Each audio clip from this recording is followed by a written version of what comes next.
This day has come. A video you asked for and desperately wanted us to make is here.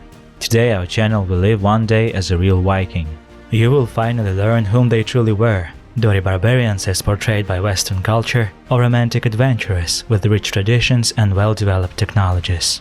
As usual, we will bust a few myths and legends and tell you some facts that make your hair stand on end. Did you know that Vikings discovered America 500 years before Columbus? It will get even more interesting in the next few minutes. Meet our guest, Gylfi Sigurdsson. It's 844 and our handsome man enjoys the beautiful view of a small Scandinavian village in the suburbs of Hedeby, modern Germany, not so far from the Danish border.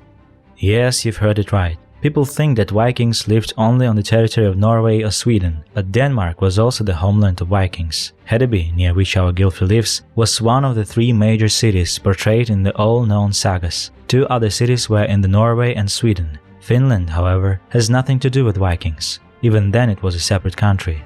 Of course, Vikings harassed it from time to time and even settled there for some time too. Before we start, let's discuss who Vikings were. The word means pirate raids. From the 8th to 11th century they sailed across the vast seas of the globe. It's not a legend. There are documents that prove that Vikings visited Persia, Africa and the New World. So Vikings were people who lived in Scandinavia and had their own countries with a complex structure. It wasn't a united empire like Roman Empire. For example, Baltic Slavs were also Vikings. So basically it's a collective name which describes those who preferred this sort of lifestyle. The word itself comes from Norwegian language, and some of its connotations are still a mystery. However, in Russia they were called Varangians. Latin sources called them Normans. The English didn't bother too much and called everybody who looked like Vikings Danes. It is ironic though that recent DNA analysis showed that they were closer to the Middle Europe and North Russia. But this is still new, so let's talk about what we know for sure. We know that stories about uneducated Vikings, which can be found even in serious studies, is a myth. Scandinavian runes are a sophisticated alphabet that was used for 15 centuries. In some villages of Sweden, runes were still used 100 years ago. Codex Runicus that contains Scanian law is well studied and scientists have full understanding of Vikings' writing system. Now let's discuss the name of our Gylfi Sigurdsson. It's not a secret that Vikings were very devout, though their religion was somewhat unusual. We will talk about Odin and Thor later. Now let's discuss names. As in many other countries of the world, children were often called after gods. There were many girls called Thora and boys Ragnar or even Thorbrand. They also fancied the name Inga, which is very widespread to this day. Our Gylfi was called after the god of the sea. Also, that's how a future mythical king of the Vikings who met with Odin will be called. The meaning of the surname Sigurdsson is not so epic. It only means that his father's name was Sigurd. Have you watched any of the Marvel movies? Thor's surname is Odinsson. Scandinavians just added son to father's name to make a full surname. Interestingly, this tradition is still used in Iceland. The names of Icelandic football players sometimes sound funny. The daughters used prefix "detir," which led to other funny situations. This system was implemented in order to recognize one's family. Vikings' way of living was very family-centered. It is hard to distinguish our Gylfi from an ordinary medieval farmer. The only distinction is that the land on which he works belongs to him. It was recognized by the law and it was impossible to sell the land even in the case of bankruptcy. If Gylfi's family went broke, they would have to ask their relatives to buy it out. It allowed Vikings to escape European feudal wars. Most often Vikings settled as a big family of many generations. They built a long wooden house and divided it into rooms. The family gathered around the fire to eat and talk about things. Otherwise, the life was pretty boring. Sheep, barley and corn.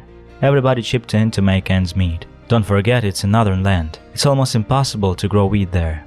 Now only 3% of Norway is suited for cultivation, 9% of Sweden and around 1% of Iceland. This should give you a hint why Vikings attacked everyone they could.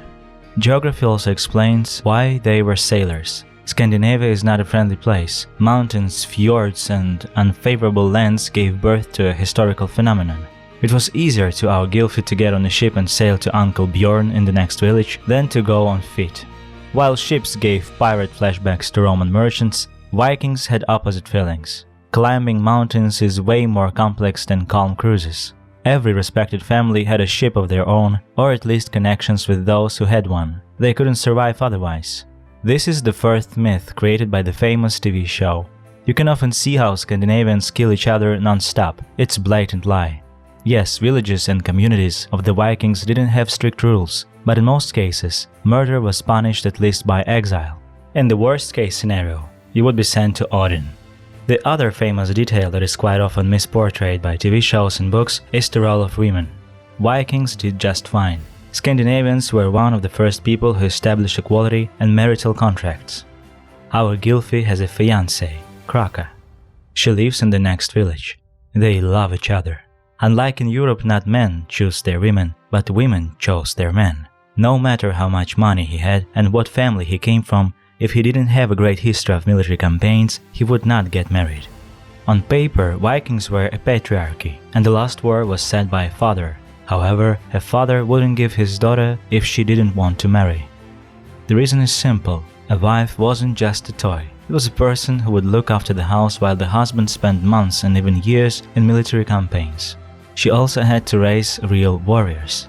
The legendary Conan Ragnar Lothbrok said, "I have chosen a mother that passed on her fearlessness to children." It's not a figure of speech. A woman was a real member of society. For example, there was a law that prohibited even touching of a woman's hand and imposed a penalty for doing so in the amount of 5 marks. They also signed a marital contract during the wedding. A man had to give a share of his estate called woman gift. There was also a friendly gift that future husband gave to the father.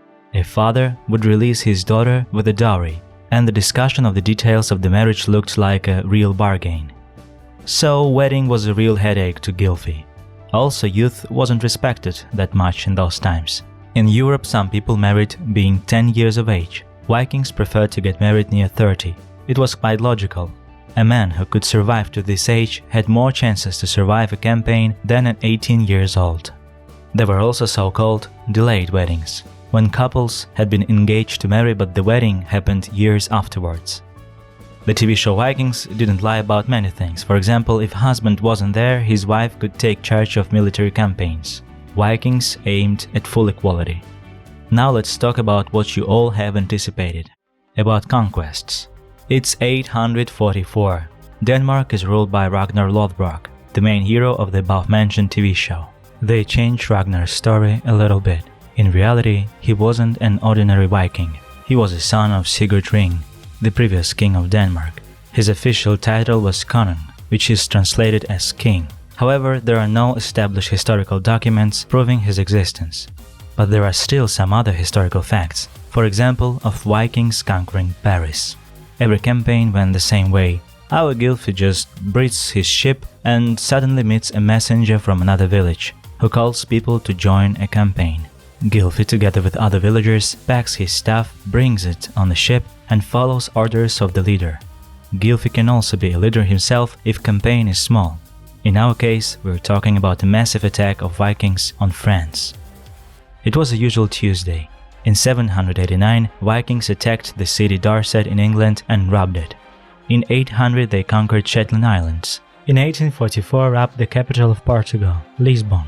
These attacks were a usual thing for Europeans. Unfortunately, it's true. Christians didn't lie about them. Vikings indeed destroyed villages, robbing them of the very last grain of wheat. There was even a prayer in Latin that started with the words, "Keep us from the savage Normans who live in the north." It was spoken when Vikings appeared on the horizon. There is a theory that today's countries exist thanks to Vikings. After the fall of the Roman Empire, Europe was in chaos. But in the face of Scandinavian threat, the rulers brought order, established logistics and defense of the villages. But let's get back to 845. Gylfi Sigurdsson, together with a few thousand of warriors, commanded by Ragnar Lothbrok, is going after Paris. Now we should bust a few stereotypes before we started. Many depict Vikings as untrained barbarians who behave like rogues. Half of the time it was truly so, but only half of the time. Vikings were good tacticians. It's not a coincidence they kicked both British and French butts. Conan Ragnar even had spies. Also, he was against burning of the villages and preferred ransom. His logic was simple. This way they could get back in a few years and get more. That's what Vikings had in mind for Paris. We have intentionally chosen the events depicted in the show because it lied. The Vikings presumably staged the death of Ragnar and got behind the walls as a funeral procession. Such tricks were really used in the past, but Vikings used it to conquer Rome, not Paris. It is also somewhat ridiculous. At the moment Ragnar was long dead, and Vikings were ruled by his son, Bjorn Ironside. He wanted to outshine his father and capture the richest city of the age, Rome. Bjorn gathered 62 ships, landed in Italy and staged his death. His soldiers told that their leader had decided to adopt Christianity. The funeral procession was led inside the city when Bjorn jumped from his casket, opened the gates from the inside, and the city was captured. So what is so ridiculous about it? Because Vikings made a mistake and captured Luni, not Rome. As for Paris, it was captured in a traditional way. Old Ragnar was a great strategist. The spies found out something interesting. The France was revolting. 3 factions were fighting each other. As a result, the French were not ready to fight Vikings in organized manner and were destroyed. Vikings didn't even go inside the city. Charles the Bold preferred to pay off Ragnar. So our Gylfi went home with bags of gold. Going back, the army of Ragnar burned all French ships, simply because they were paid only for the city. Sometimes they sieged cities and waited for them to get out of food. Tired soldiers couldn't hold them back. Also, Scandinavians often attacked Christians during festivities, when they were resting or at church services. That's precisely how Luni was captured. So, Vikings weren't just wild rogues. Otherwise, they couldn't capture half of Europe. Another popular myth is Vikings' hygiene. Europeans depicted them dirty and smelly. Many attacked the show exactly for this reason, since its characters look like models. Of course, in reality, they didn't look so, but Vikings were quite tidy. Our Gylfi even had a special comb for beard. There are dozens of such combs found during city excavations. English chronicler of the 13th century wrote that he was jealous of the Vikings. They easily seduced English women because they were tidy, combed, and bathed every Saturday. For medieval Europe, it was a real nonsense. You have probably heard something about plague. But wait, the show depicted one thing wrong. Ragnar has a clean-shaven head. Real Vikings would have mocked him for that. Only criminals and slaves were bald. All respected Vikings had a thick and neat hair. So what awaits our Gylfi? Another trip to France, which was less lucky. Half of the army died from dysentery and failed to capture Paris the second time. However, they colonized Iceland and Greenland. There are documents that prove that they had settled there. In the 1st century, Leif Erikson landed in Newfoundland, modern Canada. Vikings went around Greenland and discovered North America long before Columbus. You can find the proofs in the saga of Eric the Red. We can tell much more about the life of our Gylfi. For example, Vikings adored cats, which were hated in Europe. While Inquisition burned these furred bastards, Scandinavians nourished and fed them. Also, usual workers prayed to Thor, not Odin. And they didn't wear horned helmets. Such helmets were invented only in 1876 and only for theatrical plays. They also didn't like pelt and preferred woolen or linen clothes. There are many myths about Scandinavians. They had many arts, including smithcraft. There is a lot to tell you about, but unfortunately, it will take too much time. If you want to see another episode about Gylfi Sigurdsson, please let us know in the comments. Don't forget to like the video, and wait for it. We'll gladly make another episode. That's it for now. See you soon.